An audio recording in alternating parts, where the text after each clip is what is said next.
Bienvenidos a un nuevo episodio en el que seguimos los pasos de aquellos que se animaron a emprender.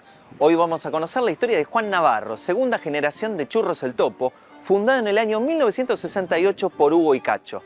Acompáñenos que juntos vamos a recorrer su camino al éxito.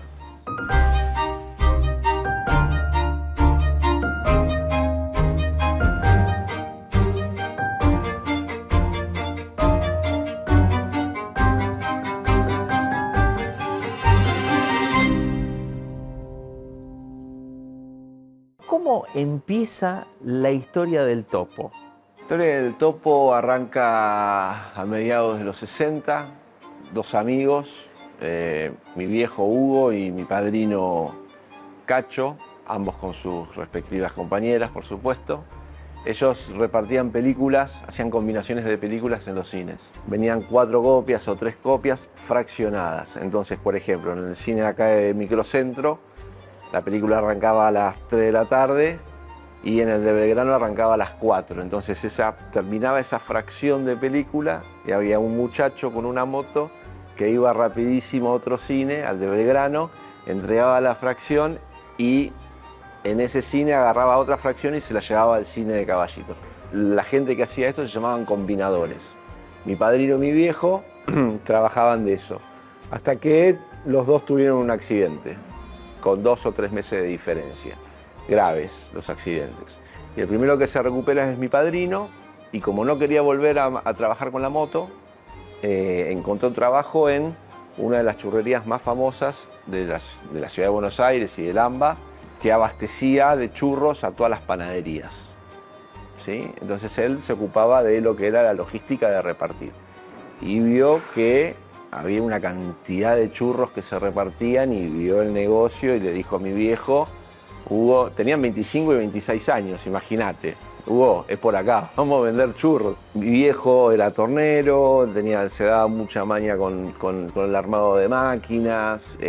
Mi padrino era es un personaje muy carismático, con mucha labia, muy comerciante. Entonces, entre los dos, armaron lo que fue la primera empresa que se llamaba Fábrica de Churros directamente y abrieron un localcito en el barrio de Belgrano, que duró 3 meses. ¿Por qué? Porque en ese momento no existían los sistemas de extracción que existen hoy. Entonces, ¿qué pasa? El edificio que estaban se llenó de vapor de aceite, de olor, y el consorcio a los 3 meses le dijeron, muchachos, váyanse. O sea, no estaba preparado para hacer una churrería. No estaba, ni ellos tenían los conocimientos tampoco como para saber. Las habilitaciones en ese momento no eran tan exigentes como son ahora. La cosa es que agarraron todos sus bártulos y se fueron a un localcito en Paternal. Y ahí les fue muy mal. Y ya estaban como... En Belgrano les había ido bien, tenían buenas ventas. En Paternal no tuvieron suerte. ¿Pero por qué no tuvieron suerte en Paternal? ¿Fue por la ubicación? Por la ubicación, porque no habían tenido un plan estratégico para saber en qué zona, sino que encontraron un local y dijeron, bueno, vamos ahí. Iban desestimando la idea de la churrería y ellos tenían un amigo en común que también era combinador de películas, que se llama Juan, que iba todos los años, desde el 64, a Villa Gesell con su novia en moto. Juan le dijo, Hugo, Cacho, ¿por qué no prueban suerte en Gesell? Que es un lugar que está creciendo muchísimo, hay muchísima juventud, muchísima familia, hay una sola panadería, ¿por qué no prueban ahí? Y dijeron, bueno, vamos ahí, total, ya perdido por perdido. Sí. Alquilaron un localcito donde terminaba Gesell, como eran los pibes de esa época que sabían hacer de todo, sabían hacer máquinas, sabían pintar, sabían levantar paredes. Armaron su localcito y en noviembre del 67 abrieron y fue un éxito. Y fue un éxito total. Ese es el año también, 67-68, inaugural de un montón de cosas que hoy siguen estando con nosotros, que es el cartel al revés. ¿De dónde sale la palabra al revés y el famoso cartel? Ellos tenían que llamar la atención de alguna manera, entonces se les ocurrió poner la palabra churros al revés para que la gente que iba caminando o con el auto en la calle de Arena en ese momento vean un cartel al revés y digan, ¿qué es eso? Entonces ahí iban a ver churros y capaz que iba a haber una conexión entre el cerebro y el estómago y ganas de comer churros. Bueno, vamos a probar los churros. Ese fue el origen. Después hubo miles de mitos ¿no? Que se armaron a raíz del cartel, de que lo dio vuelta una tormenta, de que el letrista estaba borracho, de que lo hicieron para que lo vean los aviones, nada. Es toda una mitología que no tiene nada que ver. Y también surgió ese año, surgieron varias cosas. El cartel, el nombre. En Gesell, en el año 67, había un solo letrista. Ahora en los locales te vienen y te lo plotean. En ese momento venía el letrista con filetero, con el pincel y les dijo, muchachos, ¿cómo se llama el negocio? Fábrica de churros. No le pueden poner fábrica de churros. Tiene que tener una identidad, tiene que tener una marca. Bueno, no sé qué le vamos a poner. Y les recomendó poner el nombre de un personaje televisivo. ¿Por qué? Porque en Gesell él le recomendaba a todos los comerciantes lo mismo. Si vos te fijas, todos los locales que existieron o que todavía existen, está la jirafa roja, la jirafa azul, blanco y negro, el Chavo del Ocho, la almeja miope, el topo, todo tiene que ver o con animalitos o con personajes de televisión. Así entonces ese es el origen del topo, ¿no? Obviamente en alusión y en homenaje al Topo Gillo, que en ese momento, fines de los 60, era un personaje, yo no había nacido todavía, pero cuando era chiquito todavía estaba, que nos acompañaba a la hora de la merienda o nos anunciaba que era hora de irse a dormir. Mi viejo y mi padrino querían ser disruptivos en cuanto a los sabores, porque al fin y al cabo el churro es un pan frito. Hasta originalmente en España el churro se concibe porque los pastores cuando subían a la montaña con su ganado no tenían forma de hacer pan, no tenían horno, entonces podían hacer una masa y freírla en grasa. Por lo tanto, en la grasa de una oveja que se llamaba churra. Por ese es el origen de la palabra churro. Así que bueno, se inició también el churro con Roquefort, había también con atún, con leverbush, pero quedó solamente el de Roquefort en ese momento porque fue el que más salió. ¿Por qué se les dio por hacer churros de Roquefort en ese momento? El Roquefort yo creo que es más de cristal que sea invasivo, ¿no? En nuestras generaciones como que no les gusta el queso tan fuerte. Nosotros hacemos una crema de Roquefort que tiene Roquefort, tiene manteca y tiene queso crema. Por lo tanto, es más suave teniendo en cuenta que hay gente que el queso fuerte no le gusta. Entonces, Roquefort no, pero es suavecito y cuando lo come dice, dame 5. Claro. Así que no, quedó. Después de los locales fallidos en la ciudad de Buenos Aires, el papá y el tío de Juan deciden probar suerte en Gesell. Allí instalan la marca Churros el Topo y empiezan a probar nuevos sabores como el churro de Roquefort. Pero ¿cuándo deciden expandirse y abrir un local en Necochea? A mi padrino le gustaba mucho Necochea, entonces fue también en Gesell que dijeron, bueno, abramos otra en Necochea, ¿sí? El primer año estuvieron los dos, siendo socios de los dos locales, ¿sí? Y termina la temporada de Necochea, donde a mi padrino le fue muy bien, y dijeron, bueno, para seguir siendo amigos, socios, y tener una proyección a futuro, Hugo, vos quedate con Gesell, que es donde te gusta, yo me quedo con Necochea, que es donde me gusta, y por ahí me quedaría a vivir acá.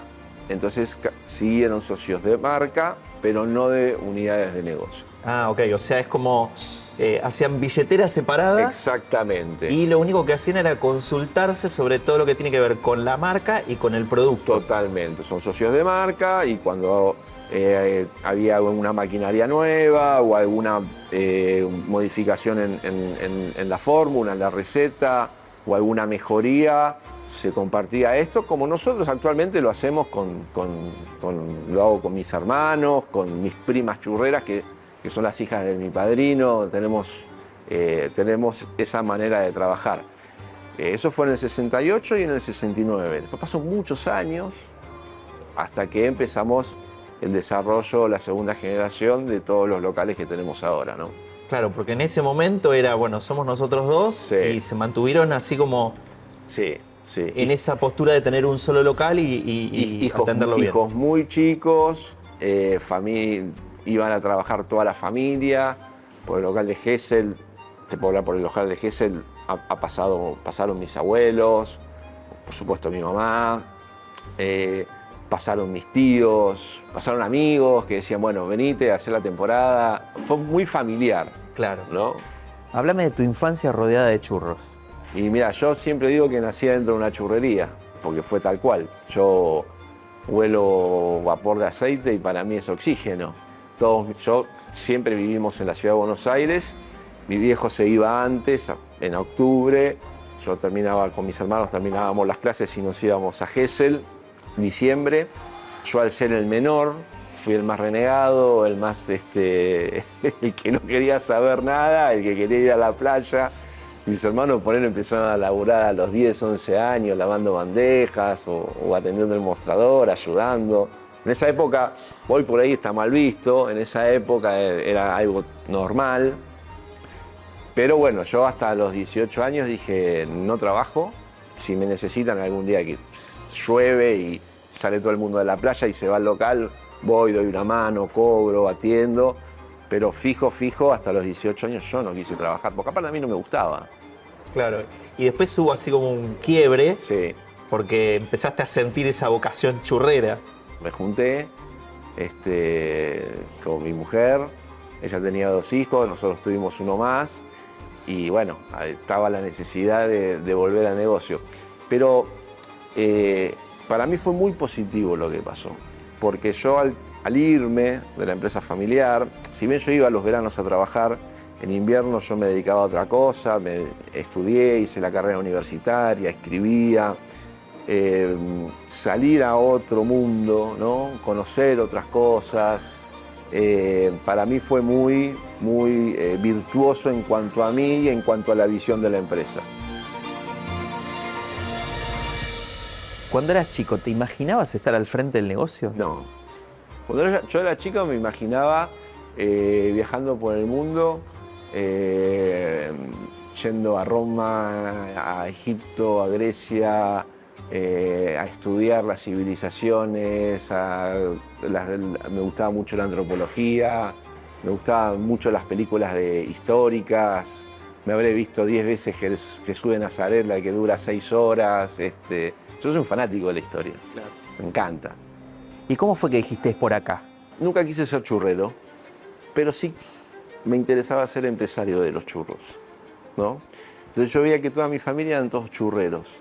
Entonces una de las discusiones y peleas que yo tenía tanto con mi viejo como con mi hermano por ahí, era yo no quiero ser como ustedes, yo no quiero estar metido en la freidora, no quiero estar haciendo el amasijo, está perfecto, lo supervaloro, es genial, alguien lo tiene que hacer, pero mi participación en el negocio en ese momento, no en la empresa, no era una empresa, quería que sea de otro lado. Se dieron unas combinaciones de sucesos, ¿no? Casualidades o no, o causalidades, en donde a mí me llevaron a posicionarme más desde el lugar administrativo, más desde el lugar estratégico del negocio, aportando otras cosas que por ahí ellos no aportaban, y ahí empezó mi crecimiento y ahí sí me empecé a ver a mí mismo como un empresario de los churros y no como un churrero. Pero pasé por churrero, porque si no hubiese pasado por churrero... Hay que entender el negocio. Hay que entenderlo de pe a pa, desde las 3:30 de la mañana que se abre hasta las 10 de la noche que se cierra. Contame cuáles son esas casualidades, como decís vos, Sí. que terminaron de llevarte por este camino. Y, por ejemplo, estudiar historia, en donde a mí me encanta la comunicación, me encanta escribir, y de hecho escribo en Twitter, ¿no? O escribo cosas, ideas que se me vienen a la cabeza de la empresa y las redacto y hago números. Otra cosa simpática que yo siempre digo, ¿no? Siempre fui fanático de los jueguitos en tercera persona, tipo el Age of Empires o el Roma.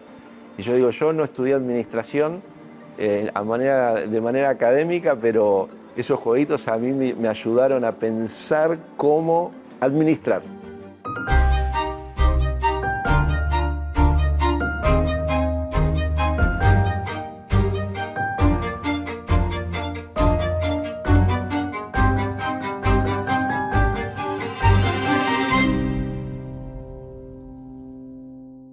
Hasta acá conocemos los inicios de Churros el Topo, quiénes lo fundaron, de dónde viene la marca y cómo fue la infancia de Juan entre churros.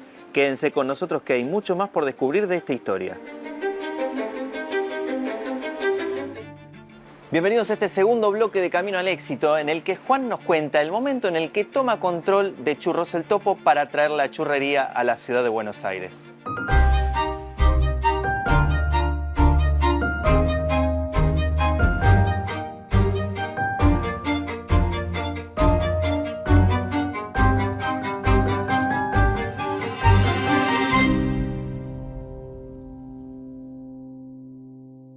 Yo atendía el mostrador en Gesell y venía mucha gente y me decía, ¿están en Buenos Aires? No. ¿Por qué no están en Buenos Aires? No sé. El churro históricamente siempre fue la factura del verano, ¿no? Y la playa. El churro tiene esa característica y además también el churro tiene un contenido emocional muy importante, que la gente no sé si se da cuenta. Pero el churro, al ser un producto y una factura del verano, el verano a uno lo lleva a la familia, lo lleva al viaje con amigos, lo lleva al primer amor, lo lleva al primer desengaño, lo lleva a la mateada en la playa comiendo churros, contando anécdotas. Entonces, nosotros decíamos, bueno, ¿cómo llevar esto a la ciudad de Buenos Aires?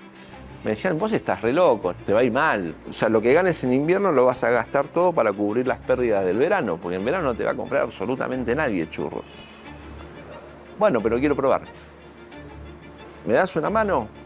Porque aparte para mí en ese momento, imagínate, los fundadores tenían una presencia mítica y enorme. Claro, y si ellos decían que no, era que no. Era que no, y aparte, ¿cómo armar una churrería sin ellos? O sea, el know-how lo tienen ellos. Esto es dificilísimo, pensaba yo, me tienen que ayudar. Bueno, obviamente un verano no fui a trabajar en rebeldía, no me querés ayudar, no voy a trabajar. Y bueno, después negociando con mi viejo, me dijo, bueno, 2 años al lado mío, laburando, y te armo la churrería. Pasaron los 2 años y le dije, bueno, viejo, vamos.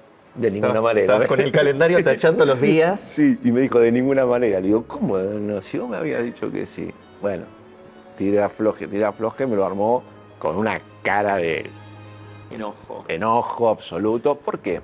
No era que él no quería abrirme una churrería o que a mí me vaya bien.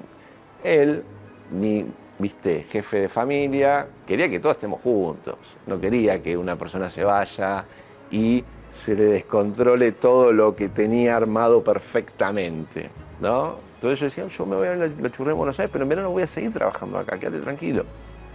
Bueno, en el 2009 desembarqué, yo lo llamo Normandía, en Palermo, Niceto Vega y Serrano, me alquilé un localcito de 33 metros cuadrados, este tiene 500 metros cuadrados. Bastante más grande. Un poquito más grande.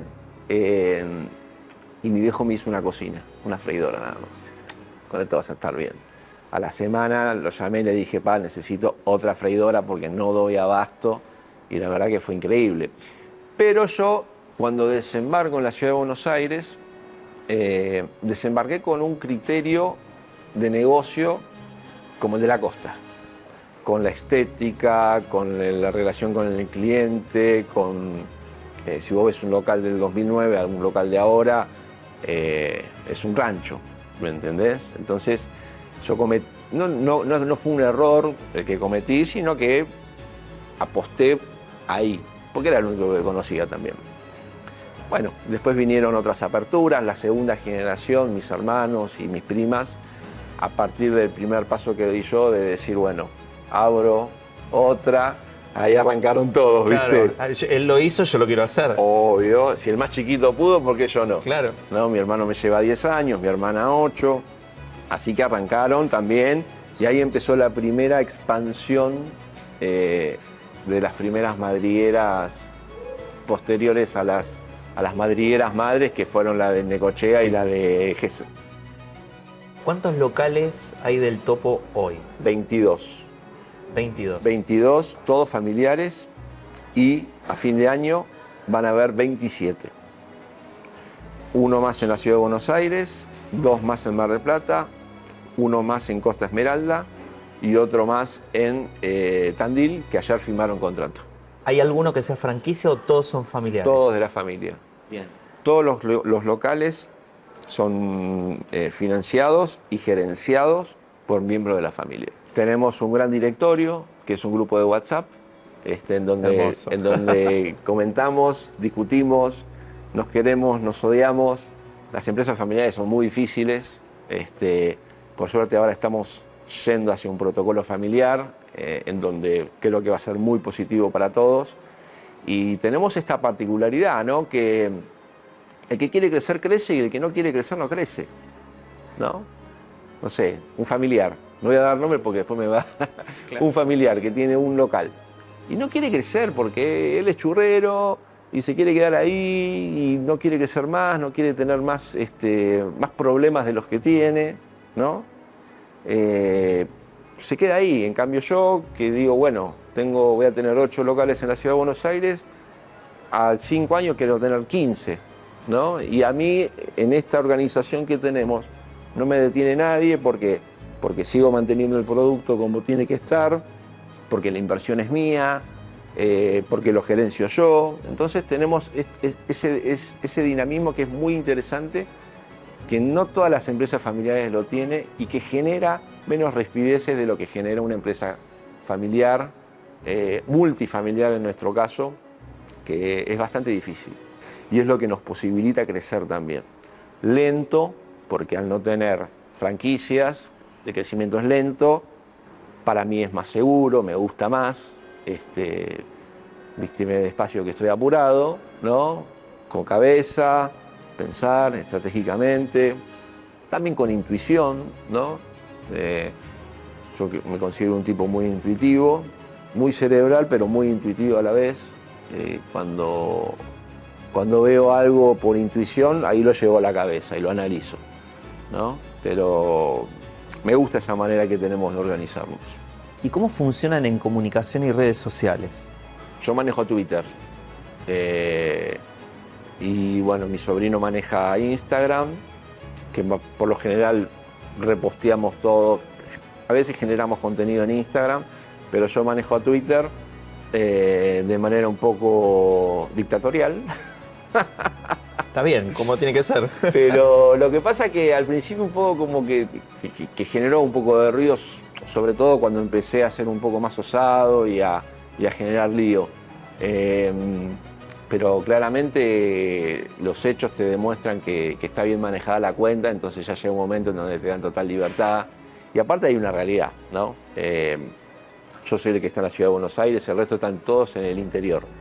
Y Dios está en todos lados, pero atiende en Buenos Aires, ¿no? Entonces, el desembarco nuestro en Buenos Aires a nosotros nos generó una visibilidad totalmente diferente a la que teníamos, tanto con nuevos clientes como también con alianzas con proveedores, ¿no? Hoy en día desde Buenos Aires manejamos alianzas con proveedores y fijamos precios troncales para todo el país.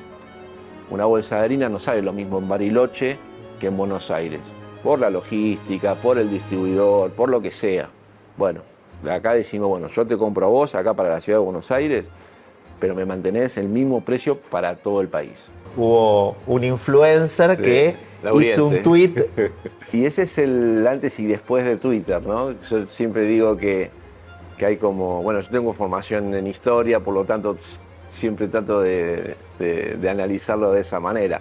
Nosotros antes del tweet de Lucas usábamos las redes sociales de manera informativa o abrimos tal local, los horarios, por ahí hacíamos algunos juegos de Topo Pro y regalábamos churros, pero teníamos 6.000 seguidores. Entonces, bueno, me desperté esa mañana, vi el tweet de Lucas, donde nos insultaba por vender churros con Roquefort. Le contesté bien, con altura, con ironía también, y prácticamente lo mandé a freír churros. Bien. Lo contrataste, básicamente. Bueno, ese tweet fue un antes y después, porque vi que había una manera también de vincularse con el cliente o con el futuro cliente, saliendo de esa cosa tradicional y fría, y encontré una manera más humana, más cercana, más irónica, y también más de defender y de pelear o ya sea por un producto, o ya sea por defender a nuestros empleados y empleadas que están atrás del mostrador o en la producción y que viene alguna persona y te los critica, te los insulta. Entonces, bueno, nada, armamos como una gran comunidad que nosotros le decimos comunidad Sapiens, que nuestros clientes son Sapiens, nosotros somos roedores, estos locales son madrigueras, se arma como una neolengua en donde nos divertimos bastante, a veces trae dolor de cabeza y también te requiere mucho tiempo y mucha ansiedad vos tiras un tweet y de repente se viraliza, estás 2-3 horas escribiendo, poniendo me gusta. Es un libro de queja abierto, ¿no? Entonces a nosotros nos permite también ver qué es lo que pasa en cada local, sacan fotos de los churros y nosotros con una simple foto podemos ver qué tal es el churro, cómo está en ese momento, si está bien, si está mal, qué es lo que pasó ahí. Entonces a nosotros también nos da un panóptico de lo que pasa en los negocios. La interacción con las redes sociales los ayudó a mejorar y crecer. Parte de ese crecimiento fue explorar nuevos rellenos. ¿Con qué sabores arrancó Churros el Topo? Dulce de leche, pastelera, crema de chocolate, membrillo y roquefort. Y hoy, Sí. 2025, ¿cuáles son los sabores que tenemos? Me los tengo que acordar todos, no sé si me lo voy a acordar todo. Bueno, dulce de leche, crema pastelera, ganas de chocolate, membrillo, batata, manzana, maní, roquefort, cheddar, jamón y queso, crema de aceitunas, hummus, Un montón. bananita, frutilla, frutos rojos, maracuyá, hay un montón. ¿Cuándo tomaste la decisión de decir, che, juguemos a cambiar rellenos? Mirá, el primer relleno que pusimos fue el de Nutella, ¿no? Veíamos que todo iba con Nutella, entonces dijimos, ¿por qué no le ponemos Nutella a un churro? Le pusimos Nutella a un churro. Después con el crecimiento de la marca de las galletitas Oreo, bueno, hagamos algo, trituremos la galletita, hagamos un relleno para ponerle Oreo al churro. También la innovación de lo que fueron los churros Intact, también eso fue bastante importante para nosotros. Nos dio una visibilidad también en un mundo en donde la gente no comía churros hace 15, 20 años y volvieron a comer churros y al mismo precio que un churro tradicional. Y eso fue una estrategia comercial, aunque los costos son un poco más altos, dijimos, ¿por qué le vamos a cobrar más caro? Asumimos nosotros el costo. Y después un salto muy importante, cuantitativo y cualitativo, de sabores, a partir de que nos dimos cuenta que nuestros churros son veganos. Harina, agua y sal y los freímos en aceite vegetal. Por lo tanto, el churro sale de la freidora vegano y depende del relleno que le pones, deja de ser vegano o sigue siendo vegano. Entonces, toda la comunidad vegana nos decía, che, ¿por qué no le ponen otros sabores? ¿Y cómo cuáles? Por ejemplo, bueno, aprendimos que había un dulce de leche vegano. Bueno, batata, membrillo, manzana, un montón de otros sabores que... Entonces ahí se amplió el abanico. Y después, bueno, ampliemos el abanico también de la variedad salada. El de Vitel Toné, que fue un éxito total, que solamente lo tenemos para fiestas. A nosotros nos gusta ser revulsivos en ese sentido. Y si sale, sale, y si no sale, no sale. Y si no sale, ya está, te reís. ¿Qué problema te vas a hacer? Decime alguno que hayas dicho, este la va a romper y fue un desastre. Me volvían loco con los churros rellenos con morcilla. Con morcilla. Con morcilla. ¿Quieren morcilla? Bueno, vamos a hacer churro con morcilla. 2 semanas, no pasó nada. Y los sacamos y puse, che, loco, me volvieron loco con esto, los puse y no vino nadie. Comancelos ahora. Muchas veces el fracaso garpa, ¿me entendés? Si no te quedás en el látigo y en el lamento, el fracaso te tiene que garpar sí o sí. Porque vas a tener un montón de fracasos a lo largo de toda tu vida empresarial. Un montón. Uno ve todas las cosas que salen bien, pero a lo largo del año hay un montón de cosas que salen mal. y malísimas. Yo siempre digo, ¿no? Uno, si tiene la suerte de trabajar en lo que le gusta, uno tiene que divertirse. Para mí ese es el secreto, ¿no? Yo me divierto con lo que hago. Obviamente que muchas veces me trae dolores de cabeza, pero cuando vos conseguís divertirte en lo que haces y lo haces con ganas y con ideas, y se te viene una idea, decís, esto es muy loco, vamos a hacerlo igual y nos reímos, me parece que esa es la clave para cualquier empresario o para cualquier emprendedor que arranca con algo y saber que va a tener, no sé, muchas más caídas que momentos de alegría. Hablando de los churros que salen bien y los que salen mal, hagamos el caso inverso, alguno que te haya salido realmente bien, que vos digas, no, esto no va a funcionar y fue todo lo contrario. Viteltoné.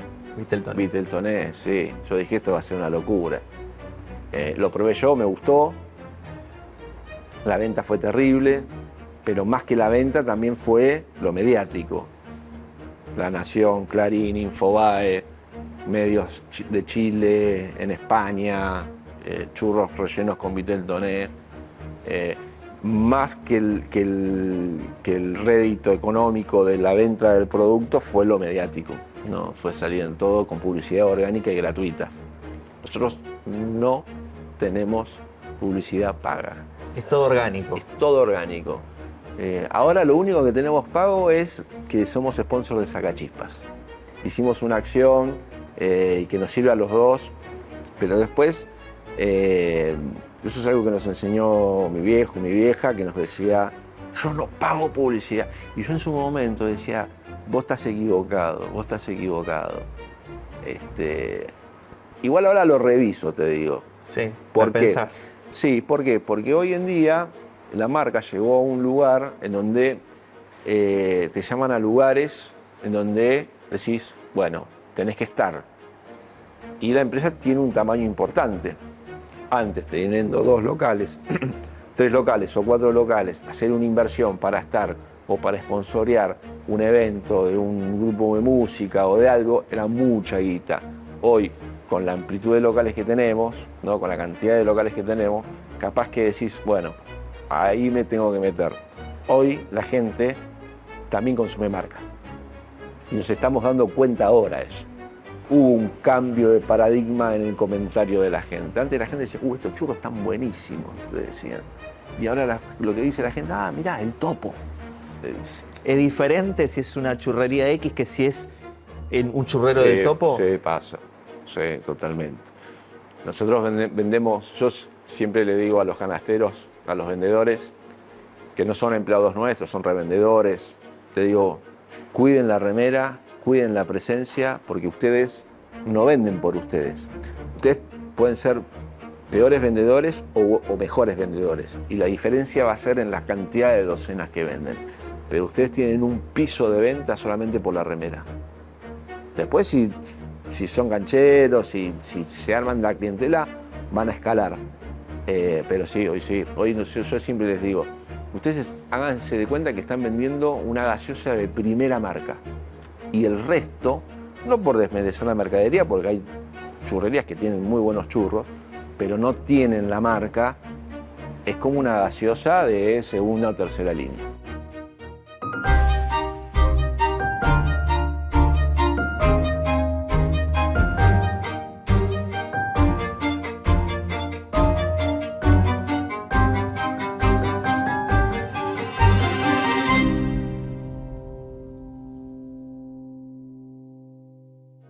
Hasta acá llegamos con esta segunda parte de la historia de Churros el Topo y de cómo fue la incorporación de Juan a la pyme. Quédense con nosotros que hay mucho más por descubrir.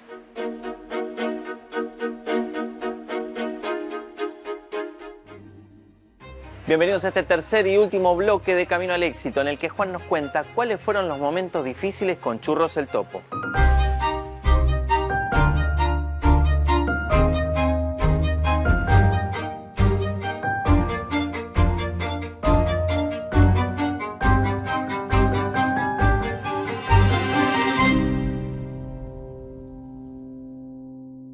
Nosotros pasamos el Rodrigazo, la Hiper, el 2001, la pandemia.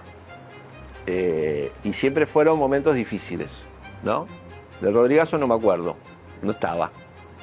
Escucho a mi viejo que perdió un mes de temporada directamente. El 2001 fue fuerte, no tanto esa temporada, sino 2002-2003. Tuvimos que, por ejemplo, en Gesell empezamos a hacer medialunas, en Necochea empezaron a hacer panchos, papas fritas, como diversificar un poco como para tener más venta de otras cosas. Igualmente la peor temporada que yo viví fue la primera de la pandemia, que fue la del 2020-2021, ese verano. Ese verano nosotros trabajamos un 40% de lo que veníamos trabajando. No fue nadie. Fue muy difícil ese verano. Nosotros la pudimos aguantar, por supuesto, pero al otro verano fue una bomba. A ver, 22, previaje. Te daban la tarjeta de crédito, te daban el 50% para gastar. Lugares turísticos del exterior cerrados o con algún impedimento para entrar, Pero que te era pedían turismo vacuna. local. Eran temporadas como la de los 80. Yo me acuerdo, salías a la calle y era un hormiguero. Y no estábamos preparados. Y encima salió toda la gente, y si recordás bien, diciembre, enero y febrero del 22 fueron picos de casos de COVID en la costa, porque salieron todos y estábamos todos destruidos. Nosotros hicimos una burbuja interna, ¿no? Porque vivíamos todos dentro del negocio, no hay que ir a la casa de nadie. No se podía, había que no trabajar. se podía, y nos íbamos contagiando todos, ¿me entendés? La pandemia fue uno de los grandes desafíos para Juan. Durante el 2020 y 2021 la situación económica era muy difícil. Pero en el 2022, gracias al programa Previaje, el turismo se reactiva en Gesell y con esto llega la alta demanda. ¿Cuántos churros fabricaban por día en ese momento? Y en un día vos podés llegar a hacer entre 12.000, 15.000 churros en Gesell. En un día de Gesell, normal. Esa temporada en la que ustedes no estaban preparados, ¿cuántos churros se vendían por día, más o menos? No, vendíamos 15.000, pero podríamos haber vendido 20.000, 22.000 churros por día. Estaban pasados. No teníamos la estructura, no teníamos, o sea, estábamos a tope de la frontera de producción. Al otro año, obviamente, terminó ese verano, yo dije, bueno, al local de al lado, armamos una cuadra nueva. ¿Viste? ¿Sabes lo que es la cuadra?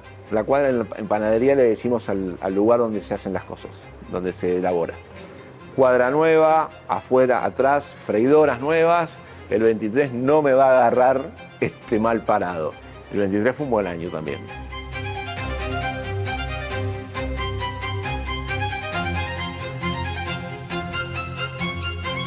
La temporada del 24 fue como la de la prepandemia.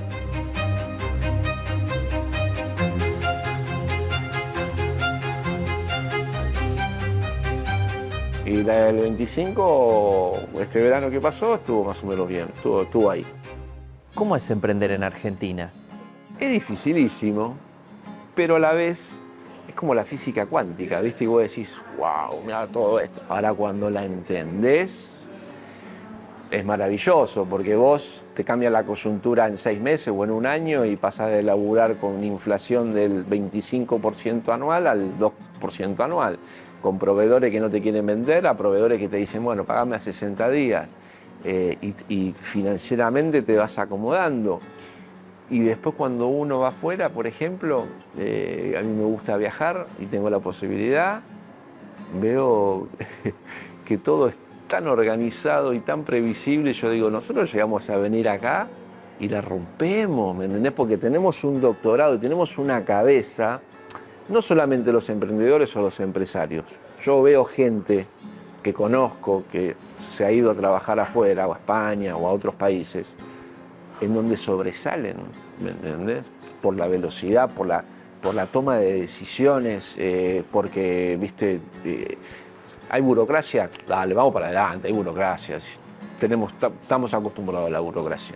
Yo creo que nosotros tenemos una excelente materia prima en cuanto a la capacidad laboral para emprender y para llevar a frente una empresa. Ahora que decís esto, ¿pensaste en algún momento a futuro abrir el Topo afuera? Sí, me encantaría, me encantaría. Tenemos que estar más organizados a nivel empresarial, a nivel familiar, protocolo familiar, por supuesto, pero me encantaría ir a España y llenarlos de churros argentinos.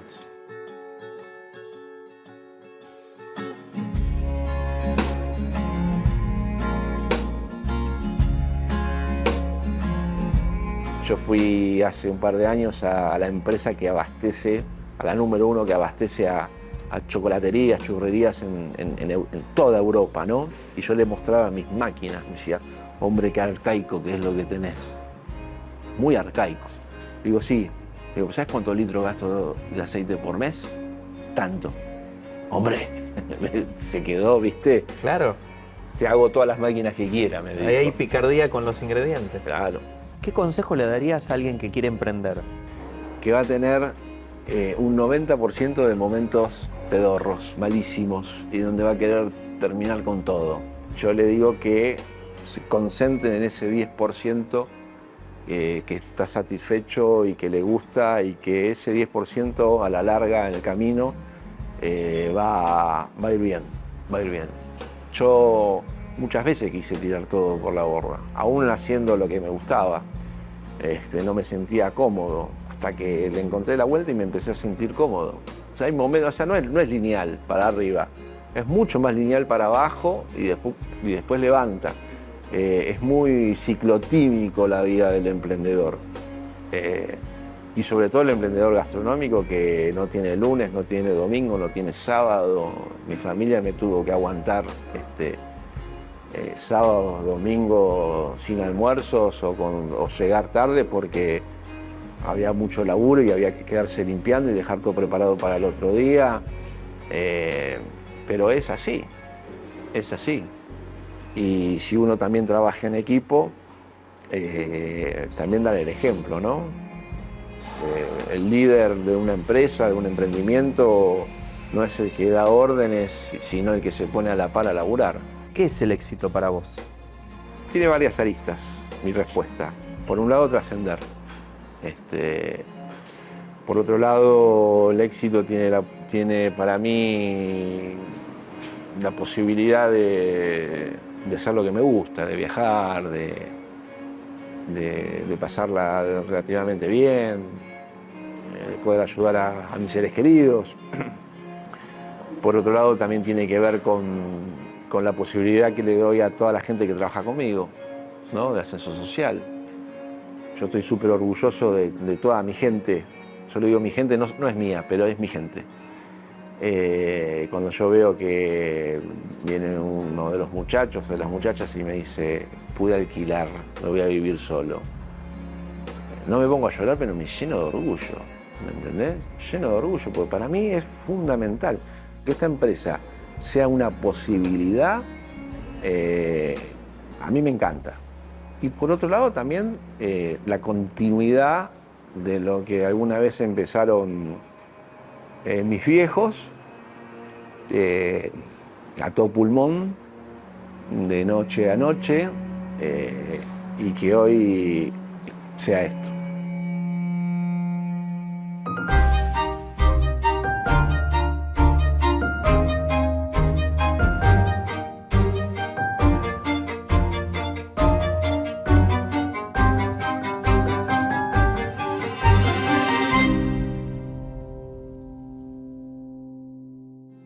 Hasta acá llegamos con el programa del día de hoy y esta fue la historia de Juan Navarro, segunda generación de Churros El Topo.